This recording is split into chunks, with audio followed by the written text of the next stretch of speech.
보도의 진실과 시청자의 진심을 알아봅니다. YTN 뉴스 FM 열린 라디오 YTN. 저는 프로듀서 김양원입니다. 요즘 장애인이 등장한 드라마가 잇따라 화제가 되고 큰 사랑을 받고 있습니다. 얼마 전 방영된 우리들의 블루스에 이어서 요즘은 이상한 변호사 우영우라는 드라마인데요. 기존 드라마와는 달리 장애인에 대한 편견을 깨려는 시도가 빛을 발했다라는 평가를 받고 있죠. 아직 드라마 초반부임에도 이 드라마는 9%가 넘는 시청률을 기록하기도 했습니다.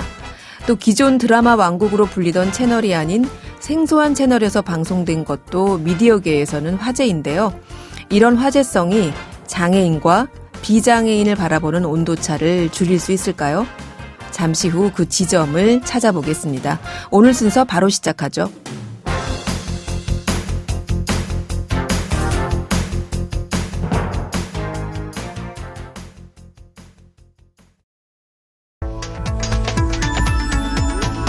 미디어가 전하는 이슈에 대한 다양한 분석과 팩트체크까지 바로 보고 뒤집어 보고 꼭꼭 씹어보기 위한 미디어 비평 프로그램 열린 라디오 YTN. 네, 한 주간 뉴스를 꼭꼭 씹어보는 시간 미디어 비평입니다. 오늘은 김원경 문쿨미디어인권연구소장 전화 연결돼 있습니다. 소장님 안녕하세요. 네, 안녕하세요.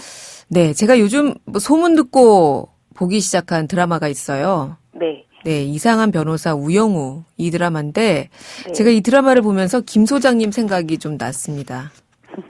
네, 소장님이라면 네. 이 드라마를 어떻게 보셨을까 좀 궁금했는데요.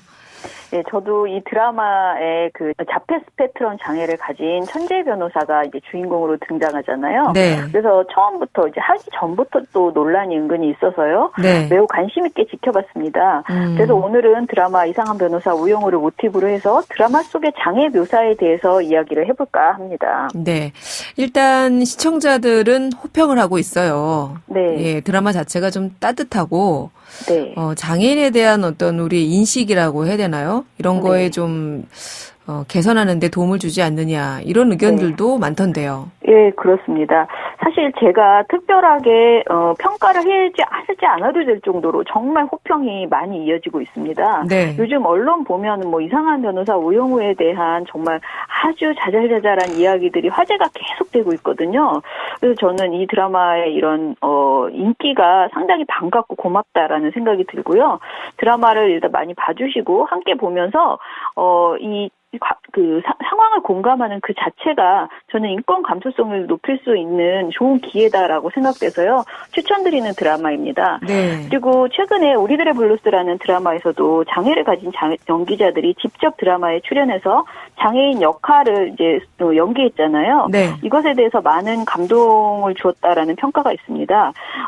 다만 이 우영우라는 캐릭터를 비장애인 연기자가 연기한다는 것에 대해서 장애인 당사자들은 좀 아쉽다. 그러니까 우리들의 블루스와 비교된다라는 우려의 목소리는 분명히 있었습니다. 저는 그 생각까지는 못했는데 네. 소장님은 역시 그냥 따뜻하다. 여기서 머물지 않고 한 걸음 더 나가셨네요. 네. 근데 보통은 이렇게 네. 드라마 속에 혹은 미디어에 장애인이 나오더라도 네. 비장애인 연기자가 이 장애인 역할을 하는 경우가 더 일상적이잖아요. 그렇습니다. 생각해보면 문소리 씨가 영화 박하사탕에서 뇌성마비 장애인 연기를 해서 베니스 국제영화제에서 신인 배우상을 받은 바 있고요. 네. 또 조승우 씨도 마라톤에서 장애인 역할을 해서 대종상 나무주연상, 백상예술대상 최우수 남자 연기상 등을 받았습니다. 외국에서도 영화 레인맨으로 네. 자폐 스펙트럼 장애를 가지고 있는 형 역할을 했던 더스틴 호프만이 아카데미 나무주연상을 받기도 했습니다. 네. 한마디로 장애인 역할을 잘 소화한 배우들은 늘 열연을 했다라는 평가를 받으면서 호평을 받아왔던 것이 사실입니다. 그러나 한편으로는 비장애인 연기자가 장애인 연기를 하는 것보다는 장애인 당사자가 장애인 연기를 하는 것이 훨씬 자연스럽지 않을까라는 생각이 듭니다. 또 더 큰 감동도 주고 말이에요. 네. 예를 들어서 제8호1에서 파스칼 듀케는 다운 증후군을 가진 배우거든요. 네. 근데 이분이 이 영화를 통해서 칸 영화제 공동 나무주연상을 수상하기도 했고요. 이후로도 여러 영화에 출연하면서 그야말로 그 전문 배우로 성장한 바 있습니다. 이번에 우리들의 블루스에서도 다운 증후군을 가진 화가이자 배우이신 정은혜 님이 극 중에 한지민의 동생으로 출연하여서 정말 큰 감동을 주었잖아요. 네. 이렇게 장애인 배우를 더 많이 발굴하고 되도록 장애인 연기를 하는 부분에는 장애인 연기자를 그야말로 투입하는 것이 그래서 극 중에 다양한 방식으로 자연스럽게 많이 등장하는 것이 필요하다라는 것이 저의 의견입니다. 목포 시민신문에 게재된 문혜준 전남 여성장애인연대 대표의 기고문을 좀 소개해드리고 싶은데요. 네. 문 대표는 이렇게 말했어요.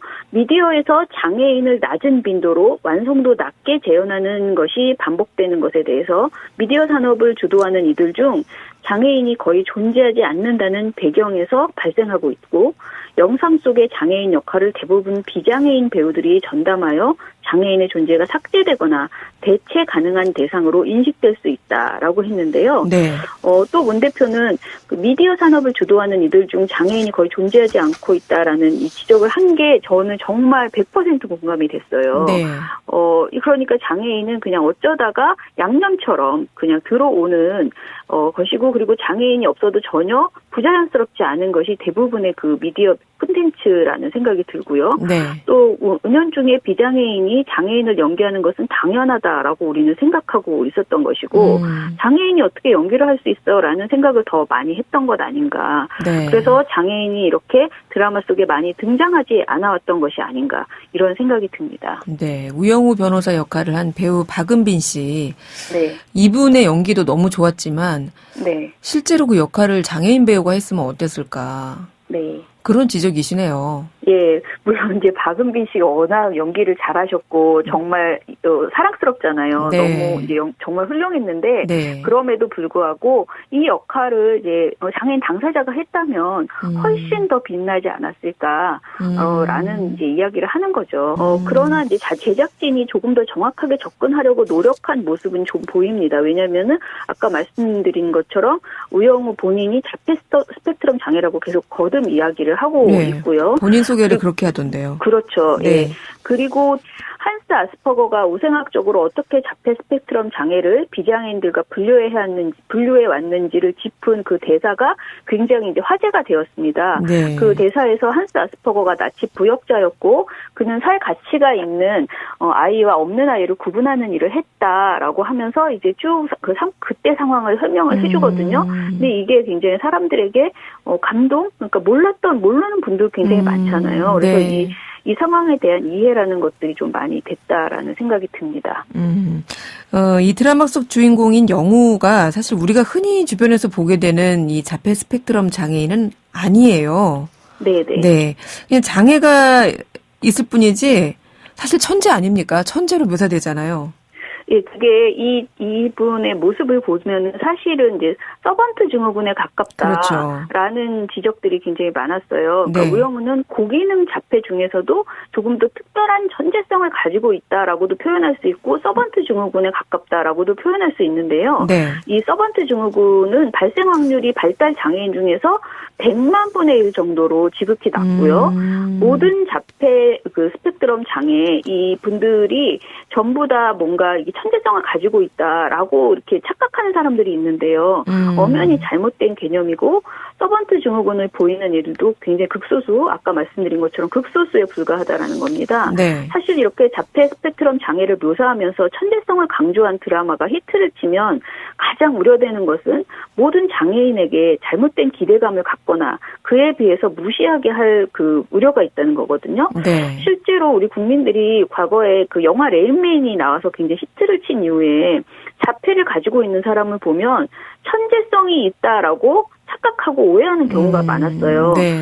하지만 레이맨의 그 실존 모델인 킴픽이라는 분은 희귀한 유전 질환이었고요. 서번트 증후군이었다고 합니다. 네. 그런데도 이 영화 이후에 자폐는 천재라는 그릇된 기대가 생겨서 평범한 장애인을 보면 이렇게 무시하고 왜 당신은 장애인인데 평범하냐, 왜 특별한 능력이 없냐라는 그런 질문을 하는 경우가 많았다라는 것입니다. 따라서 이 드라마를 통해서 자폐 스펙트럼 장애를 가진 분들에 대해서 비슷하게 또 너는 왜 천재가 아니냐라는 식의 오해는 하지 않으시기를 바랍니다. 네. 네. 뭐 그렇게 당연한 얘기를 하냐 이러실 수도 있겠지만 그만큼 네. 드라마나 영화에서 어떻게 묘사되느냐가 그렇죠. 예, 시청자들에게 이렇게 많은 영향을 준다 이런 네. 말씀을 하시는 것 같은데요. 이 드라마 속에서 보면 이 자폐 스펙트럼 장애인들의 특징이 좀 묘사가 되잖아요. 네, 그래서 네. 때로는 좀 유머 코드로 또 때로는 살짝 이렇게 동정의 시선으로 묘사되기도 하더라고요. 예를 들면 네, 네. 뭐 반향어라고 하잖아요. 네. 상대방의 말을 질문을 답을 해야 될 타이밍에 대답을 안 하고 그 질문을 그대로 따라하는 거 이런 걸 네. 반향어라고 하더라고요. 네. 또 제가 본 것 중에서는 이렇게 회전문을 통과해야 되는데 주인공 네. 우영우가 네. 그것을 이렇게 두려워해서 네. 겨우 들어가지만 몇 번을 계속 그 회전을 하고 있는 이런 장면들. 이게 네. 사실은 이게 우픈 장면인데 네. 이 미디어 속의 장애인 묘사 어때야 될까요? 저도 이게 정답은 정말 없다라는 생각이 들거든요. 네. 그리고 사실은 저는 장애인 당사자분들의 모니터링이 이래서 더 필요하다라고 생각을 해요. 그러니까 비장애인이 하는 모니터는 분명히 한계가 있어요. 감수성에. 네. 그래서 오히려 이제 장애인 당사자나 또 장애인 가족들이 네. 이 드라마를 보고 느끼는 점들 이런 것들에 좀 귀담아 들을 필요가 있다라는 생각을 저는 합니다. 네. 그런데 이제 결과적으로는 이게 극 중에 그 맥락이 정말 이 장애인을 비하하려고 하거나 또는 정말 놀리면서 그 장면을 집어넣는지 네. 아니면 장애인에 대한 그 장애에 대한 이해를 높이기 위해서 공감을 네. 높이기 위해서 넣는지 이런 것들은 사실 우리가 보다 보면 느낄 수 있잖아요. 네. 그래서 그 측면이 되게 우리한테 중요하다라고 생각을 하고요. 제가 2008년에 국가인권위원회의 의뢰로 언론인을 위한 장애인권 길라잡이라는 책을 만드는 작업에 함께한 적이 있습니다. 네. 근데 이 책에 보면 이게 언론인이라고 되어 있지만 사실 많은 장애인 당사자분들은 이 장애인이 나오는 드라마나 연애 오락 프로그램 그 캐릭터 연출에 관심이 많더라고요. 저희가 이 그 책을 만들 때 장애인 당사자들과 같이 만들었거든요. 네. 그래서 이때 당시에 모니터했던 것들을 좀 소개해드리고 싶은데요. 먼저 여기서 장애인 또는 장애에 대한 고정관념을 버려달라라고 요구하고 있습니다. 네. 장애는 어둡고 부정적인 것이거나 이런 고정관념에 빠져서 장애인이 출연하면 일단 화면을 칙칙하게 하고 또 슬픈 음악을 깔거나 또는 카메라 시선이나 동선에서 장애 부위에 초점을 맞추고 클로즈업하는 등의 촬영 기법 이런 것은 사용하지 말아달라라고 강조했습니다. 네. 그리고 사실 이 말이 정말 딱 맞는데요. 잘 알지도 못하면서 상상해서 장애를 묘사하지 말라라고 요구합니다. 장애인이 등장할 때는 의학과 복지 등에 대한 철저한 전문가의 의견을 듣고 그리고 무엇보다 실제 해당 장애인을 다양하게 취재해서 철저한 사전조사를 바탕으로 묘사해야 한다는 것입니다. 네. 근데 이게 지금 들어보면 너무 당연한 일인데 네. 실제 과거에는 그렇지 못한 경우들이 많았거든요. 과거 한 드라마에서는 장애 남성이 경제적으로 매우 부유한 상황으로 나오는데요. 네. 그런데도 그분이 저가의 수동 휠체어만 사용하는 것으로 나옵니다. 그때 당시에도 전부 다 전동 휠체어를 타던 때였거든요. 근데 손으로 막 이렇게 하는 것이 굉장히 좀 개연성이 없었어요. 또한 휠체어를 사용하는 장애인이 사는 집인데 대문에는 그 계단이 나오고요. 이러면 사실은 그게 모든 그러네요. 것이 리얼리티가 떨어지잖아요. 네.